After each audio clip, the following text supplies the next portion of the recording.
It doesn't matter if you're a solo entrepreneur. It doesn't matter if you're a Fortune 500 company. It's what is your story and is your story good? Because that's what's going to get you in front of the press. That's what's going to get a reporter to respond to your email, your tweet, your phone call, whatever it might be. Sure, like having a relationship can maybe get you in the door, but it could equally be no as it could be. Welcome to the Tribe of Leaders podcast. I'm serial entrepreneur and investor Emmy Kirshner, and I'm known for sprinkling just a little bit of glitter throughout the streets of Philadelphia and on the stages that I speak, while I help creative entrepreneurs stop struggling as the overworked admin in their business and become the CEO of their multi-6 and 7-figure businesses. What has fascinated me over the years are the stories of success and failure that courageous entrepreneurs who have put it all on the line face as they change lives, disrupt industries, and become incredible leaders themselves. So if you're looking for a community of engaged entrepreneurs and you'd love to get some resources and tools that can help you fast track your business, I invite you to join the Tribe of Leaders Facebook group. The link is in the show notes if you want to connect with us. And of course, the group is free to join.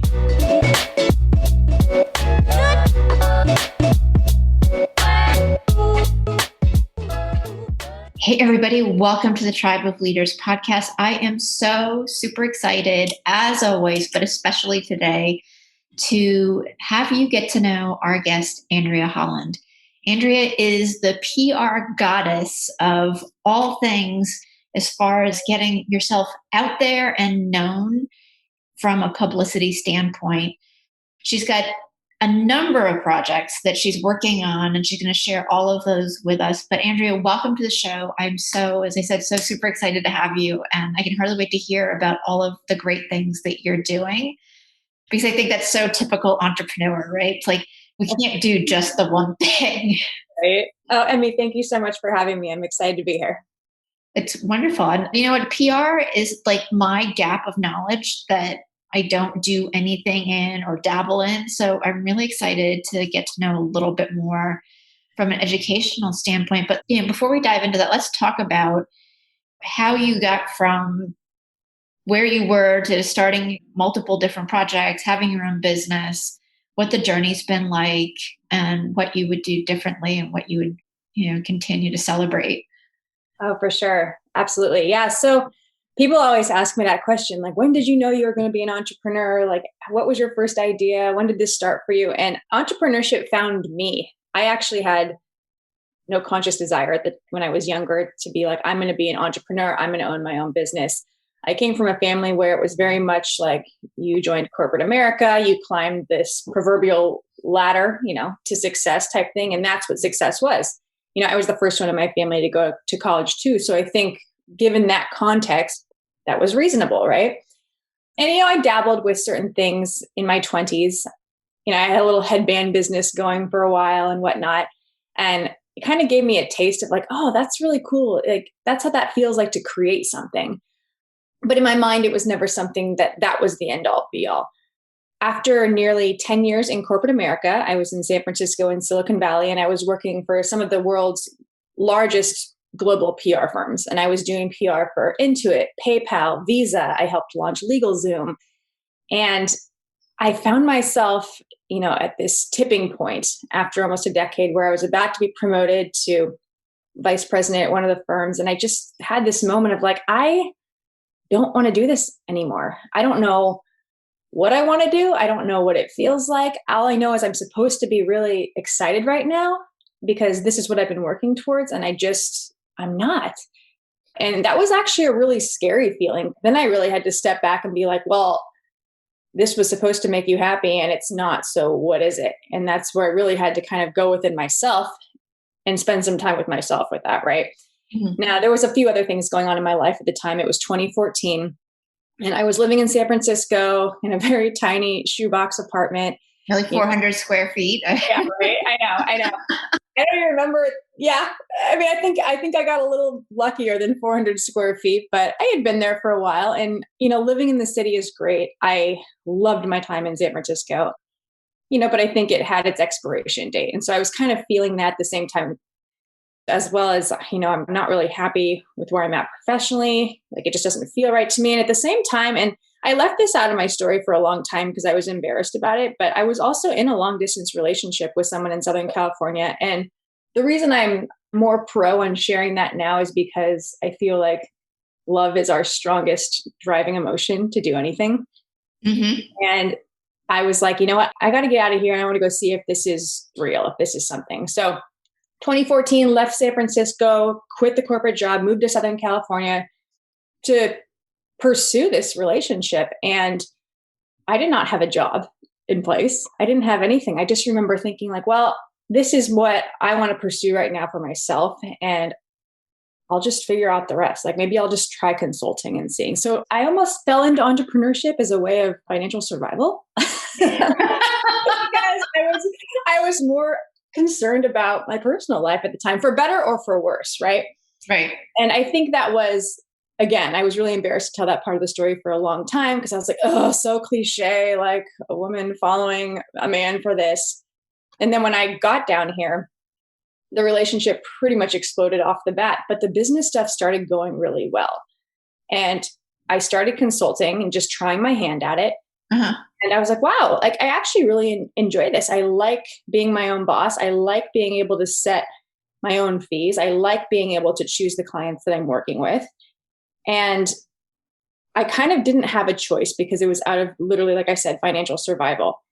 And I think that's really interesting when I think back on it now, because a lot of people start their ventures as a side hustle, but they still have the security of the corporate job. And I did not have that. It was like, you got to go all in if you want to try. And so that's why I said I kind of fell into it.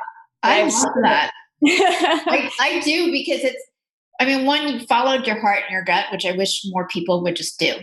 Mm-hmm. Right? Because you could have opted to stay in the job and been miserable because that's the safer thing to do. Sure. And, I have so much gratitude for that failed relationship now. I mean, I have so much gratitude for a lot of my failures, but because it got me down here. Right. And to be honest, I don't know if there would have been another really like that strong of a driving force to be like, okay, quit your cush 6-figure job with your matching 401k, and your all expenses trips to New York every other month and your cush rent controlled San Francisco apartment. I don't know if there would have been anything else that would have really pulled me from that. So now I have a lot of gratitude for it. But yeah, so 2014, started consulting, and I actually was down in a market where the tech startup scene was small, but it was thriving. So it was really perfect for me at that time to be able to corner a market. I was only 30 years old. And so for me, I was like, I need something small yet within reach. And at the time, a lot of these companies were outsourcing to firms in LA and San Francisco, but all of a sudden here I was with a decade of experience in Silicon Valley, San Francisco, in this market. And so I was able to really corner it pretty quickly. That's awesome. So what do you feel like you did? What's that? Kind of how I fell in. Yeah, I love it. What do you feel like you did right in getting started?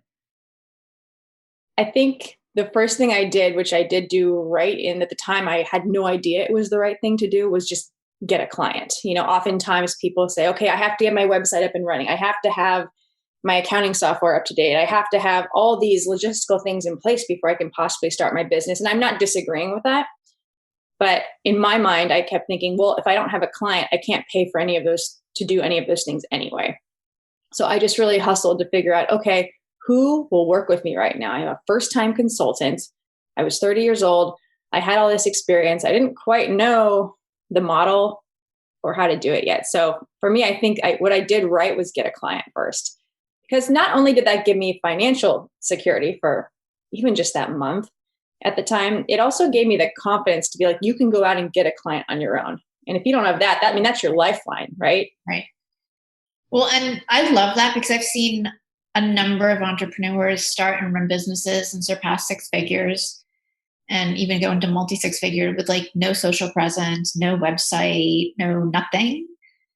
And yes, it's great to have that brand and it's great to have the validity and the kind of the authority with having those things, but it shouldn't stop you from doing exactly what you did. I agree. And I think a lot of times that would have stopped me from, I don't want to say they're excuses because I think those are very important things, but I know myself. And I know if I would have said, okay, well, I need to wait till I can get the accounting software completely up and running first. And then I need to wait, until the website's fully done and then I can start. And then I do this and then I can start. I know me, I would not have started. Right. The fire wasn't there. So what's the journey been like from, all right, oh crap, I need to get a client like yesterday to where you're at now? It's been a jungle gym. It's been an absolute jungle gym. And that's what I kind of love about it. And, when people always say that path to success is not linear, they're 100% right. So once I got to Southern California, the relationship exploded. I started consulting. I was pretty consistent. I actually ended up going to Southeast Asia for a few months, like completely unexpected. Somebody told me about an accelerator program there for entrepreneurs. And I thought, well, I'm consulting now. I think that makes me an entrepreneur, right? I'm not sure. Does it? And so I applied to this entrepreneurship program in Southeast Asia. It was a month and it was very cool. It was about 20 entrepreneurs from all over the world. And we all lived together in this house, really, in these villas for about a month. And everyone kind of brought their own, like some people were in finance, some were in product. I was the only one in PR. I was one of 4 Americans. And that really changed the game for me in a lot of ways because it changed my lens of the world. I started doing work and consulting with more international tech startups, which I really enjoyed. And then I ended up staying in Southeast Asia another 2 months. I found it to be a really magical part of the world. I found there to be a ton of innovation there.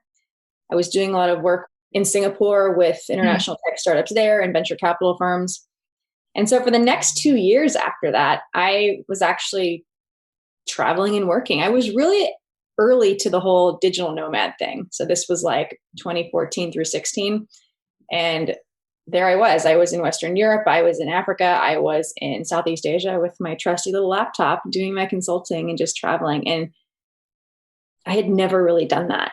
All I had was my 2-week vacation when I was working in San Francisco. And that helped my business in so many ways. Because again, it kind of just changed my perspective and my lens of business, of other cultures, of working with people. And that lent itself so nicely just to my practice and what I was trying to build. So came back to Southern California in 2016, continued consulting. And then I actually ended up building it out into a consultancy, which became Dialed PR, which is my firm. And during that time, actually, LinkedIn reached out to me. At the time, they were buying lynda.com, which is the biggest online education platform. I can't speak. And they were looking for PR authors. And they asked me if I wanted to be a PR author and instructor for LinkedIn Learning, which was pretty cool. So starting in 2016, I had the consultancy. Then I added on instructing and teaching with LinkedIn Learning. So if you go on the platform, I have 5 or 6 courses up there right now geared towards entrepreneurs, PR related topics. And that's kind of how it was cruising for a while. And I still kind of had the travel bug in 2018. It had been a couple of years and I thought I need to go out and do some traveling again. I just really need to clear my head. I was really busy. I felt a little burnt out. And so mid 2018, I actually took off and went to Greece. Cool. Yeah, my mother's side is Greek. So we have a lot of family in Crete. And I was feeling really burnt out. So I thought, you know what? I was in a position where I could take a couple months off. I was like, I just need to go clear my head. And so I went to Greece for the summer 2018, had the most amazing quintessential Greek summer. It was awesome. And during that time, I was kind of thinking about what's next? Like, what is going on with me and my mind, with this business, with PR? Like, where do I want to take this next? I was happy with what I was doing, but I think I always had that entrepreneurial mindset of, okay, I have a problem, I'm going to solve it. I have this problem, how I'm going to solve it. And one of the things that I had kind of recognized over the last several years of consulting and freelancing was there was not one centralized space for PR and communications professionals to go find remote work. Now, I had been remote working for about 4 years now at this point, and I was very lucky that a lot of my work came through my network in Silicon Valley and San Francisco. But I'll tell you, like, there was months where I thought, I don't know how I'm going to pay my mortgage. I don't know how I'm going to, the financial struggle is real because it's not like, on the 15th, I'm getting this paycheck every month anymore. Right. Yeah. And there's ups and downs in revenue. 100%. Even when things are going well. So 100%. And all those unknown costs, right? Of like being a business owner and depending on what state you're in, you're like, oh, this is an unknown cost that just popped up. So you really have to be prepared for a lot. Right. So I just remember thinking like, there's not one centralized place to go, because when I didn't have work, I would hit my network, but then I would also be Googling. I'd be like, PR, freelancer, job, like work, consultant, this type of thing. And more often than not, jobs would pop up, but they were marketing focused. They were not true public relations. So when I got back from Greece after the summer of 2018, I thought, I don't know why this doesn't exist, a remote jobs list for PR and communications professionals, but I'm just going to start sourcing jobs and see if it's too hard. Maybe there's just not that many out there. And so I started doing it on my own. I got back and I remember the first week, I thought, okay, I'm going to put out a list every single week and just see how many I can find. And so I put out the first week, I found 10 jobs and I sent it to about 25 freelance PR friends and said, hey, is this helpful? Of course, they all wrote back and said, yes, thank you. You're sending us leads. Appreciate it. So I did this the next week and then the next week and the next week. After about a month, people were asking, hey, how do I get on your email list? I heard you're sending out jobs. And I thought, oh, this is really interesting, because I was just kind of testing for viability at that point. But after a couple of months, I threw the whole thing in MailChimp so people could opt in. And Emmy, it was insane. This first 6 or 7 months, this list grew organically 100% month over month. Wow. So I thought, well, okay, there's some demand for this. And so soon after, I started getting a little bit support on the sourcing side, because it was a lot. It was difficult to find the jobs, and it made sense why people were interested in this, because it is difficult to find the work. And I threw the whole thing, we built out a whole subscription site around it now. So now it's a very nominal fee, and PR and communications professionals get more than 120 hot leads every single month. I think it's like 40-ish per week or so. And on the site, there's also resources, templates, courses, guides, and it's turned into a real central hub for PR and communications professionals that want to do work remotely.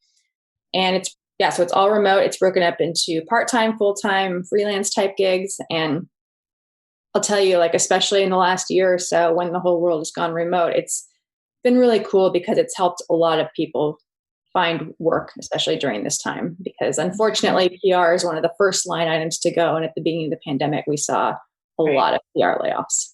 Yeah. And I've talked to a number of entrepreneurs who their businesses just vaporized overnight. So they've come up with really cool and creative ways to pivot, but having a resource like this would be phenomenal. Yeah. I'm curious, I want to circle back to your digital nomad too.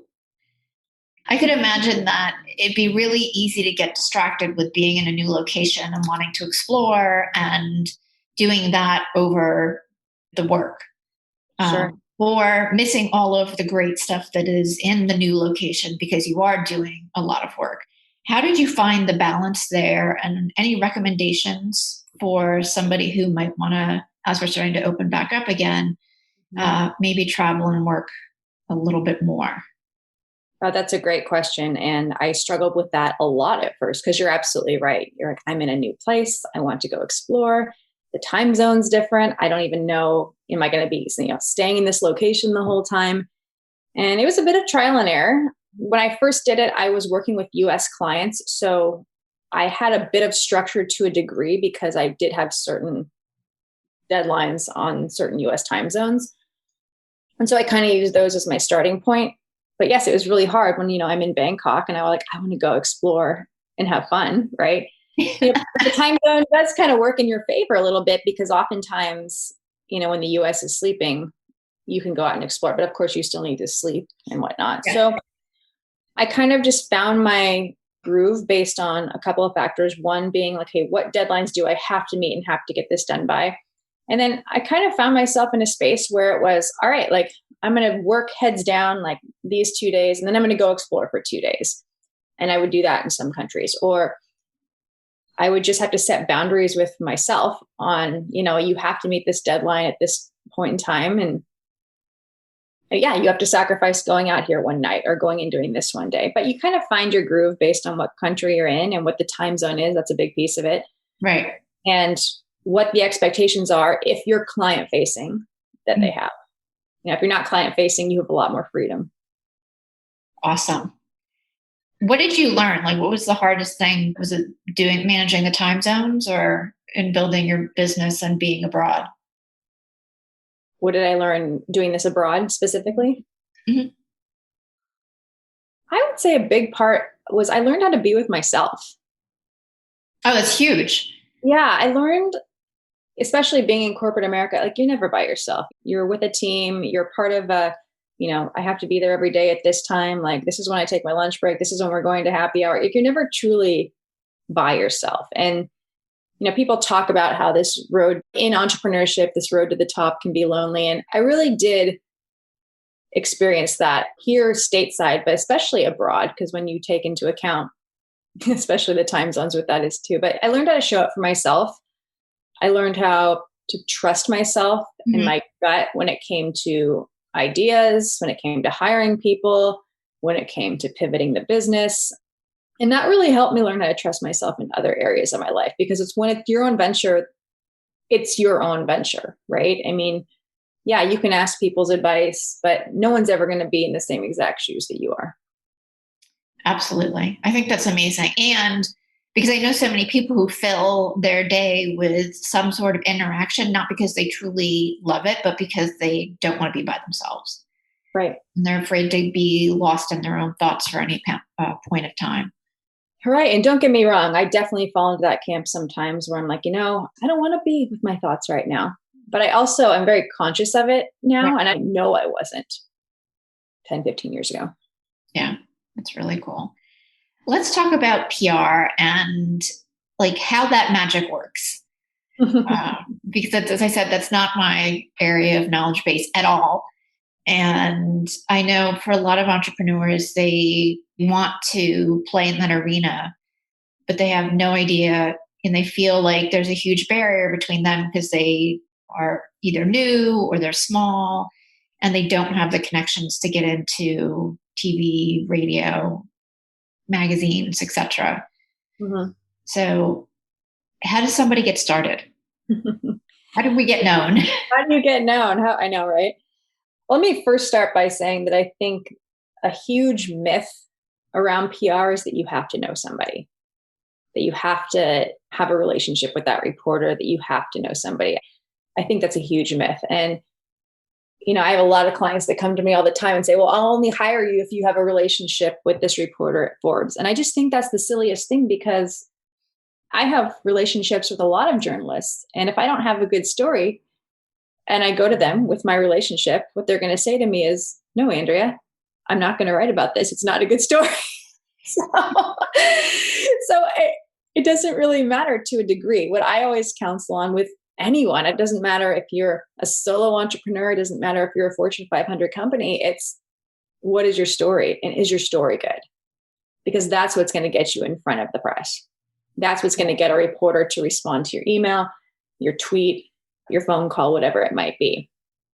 Sure, like having a relationship can maybe get you in the door, but it could equally be no as it could be yes, is my point. So my advice first and foremost is, what is your story? And a story is not, I have this idea. A story is not, oh, I'm launching this. The story is, why should I care? Why should I care right now? Who is this impacting? What is this changing? Who's been using this product or service? What traction do I have? Who's invested in it? Like, basically, who's got my back on this? It has to be the full overarching story arc. And that's a lot different than it was even 10 years ago, when I think just having an idea for something was enough. And it takes a lot more now to get a story than just, I have this idea for something. So I have this idea, and here's who it's impacting, and here's why it matters right now. That's so cool. So if somebody was getting started and they weren't quite ready to hire you, what would they do? Or what should they not do? Let's talk about that. What should they not? I mean, I think it's going to go back to kind of similarly to what I just said. I can't tell you how many times I get the phone call of, I want to be in TechCrunch. I want to be in TechCrunch. And my first question is, okay, I'm not saying this is reasonable or unreasonable, but why do you want to be in TechCrunch? And a lot of times the answer is just, oh, it's the rite of passage. And I stopped them right there because when you go back to what PR is and like what you're using it for, it is the business objective. You have to have a business objective like any other strategy that you're using for your business, right? So a lot of times people will use PR because they want to get notoriety. Why do you want to get notoriety? Because you want to gain more customers, you want investor awareness, you ultimately want more app downloads, whatever it might be. Because ultimately you want to make more money, right? Right. So I'll look at these companies too and be like, okay, who's your audience? And oftentimes it's really not an audience that lends itself to the TechCrunch audience.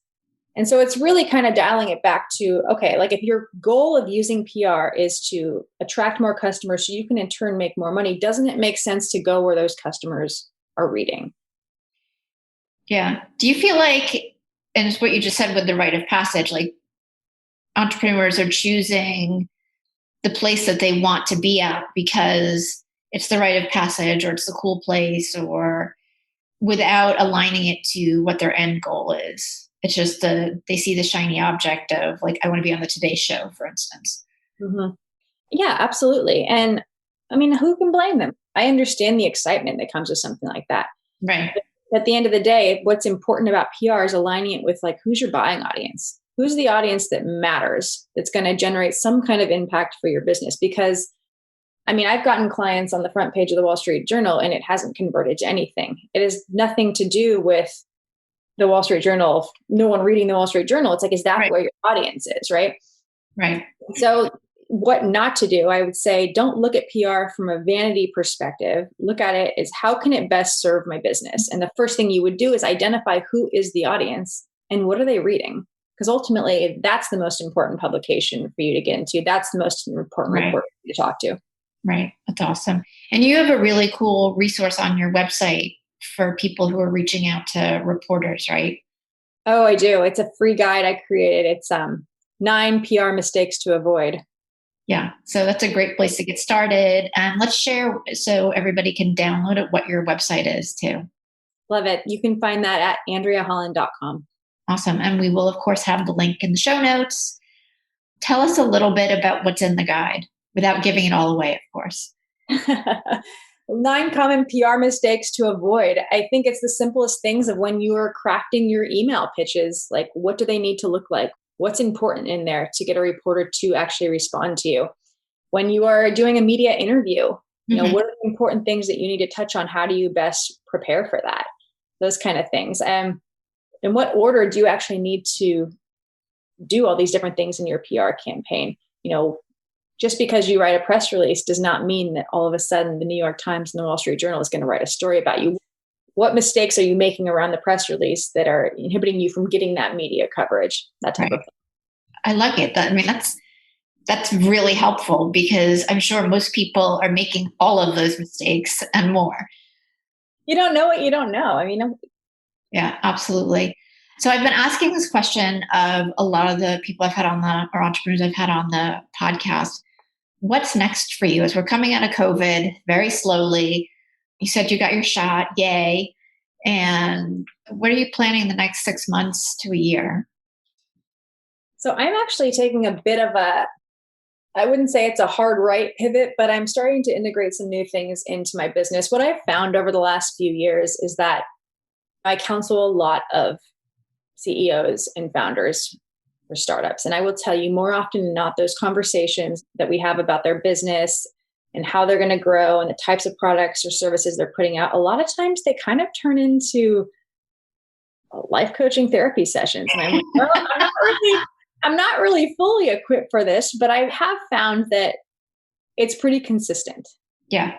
Which makes perfect sense, actually, when you think about it, because you know, it's never fully just about the product. It's never fully about like what's on the surface. It's this deeper, you know, especially as a founder. And I found this to be true for myself. Like, yeah, there's imposter syndrome about things. There's self-doubt about things. There's often these internal barriers that prevent us from going to get what we want to get. So I am starting to combine the PR stuff with a bit of coaching training. So I actually spent COVID and got a certification from the International Coaching Federation. Oh, great. Life and business coaching.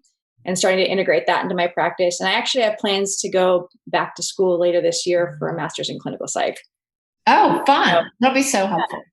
I'm excited. I was going to say, as a business coach, I'm going to say 80% of what I do is mindset. Absolutely. Because even at, the CEO level and the C-suite, still, it's not your knowledge. Like, that's the easy part. It's getting out of your own way and moving those limitations of what you think is possible to the side so that you can see the potential and the opportunity that's in front of you. It's so true. And it's something that I wish I had kind of worked with a coach with myself early on. I'm grateful that I found it a few years into building ventures, but it's so important. It's arguably the most important thing, I think. Yeah, absolutely. Absolutely. Andrea, this has been amazing. And we could probably chat for another 2 hours. But unfortunately, we do have to wrap up. So would you mind sharing again how people can connect with you? Absolutely. You can find everything about me at AndreaHolland.com. And then from there are links out to my PR consultancy, which is dialedpr.com, and then the job site, remoteprjobs.com. But all of my online courses, everything is on AndreaHolland.com, on Twitter at Andrea Holland, and then same on Instagram. Awesome. Thank you so much. This has been so much fun. Awesome. Thanks for having me, Emmy. Oh, you're so welcome. And for everybody listening, we will see you next week. Thank you so much for being a listener of the Tribe of Leaders podcast. I am so grateful for each and every episode that you tune in and listen to. And I hope that you get a ton of value that you can implement starting today. And I do have just a quick favor. If you wouldn't mind hopping on to wherever it is that you listen to podcasts and leave us a rating and review, it would help us tremendously so that the Tribe of Leaders podcast can be found more easily and help inspire other entrepreneurial leaders.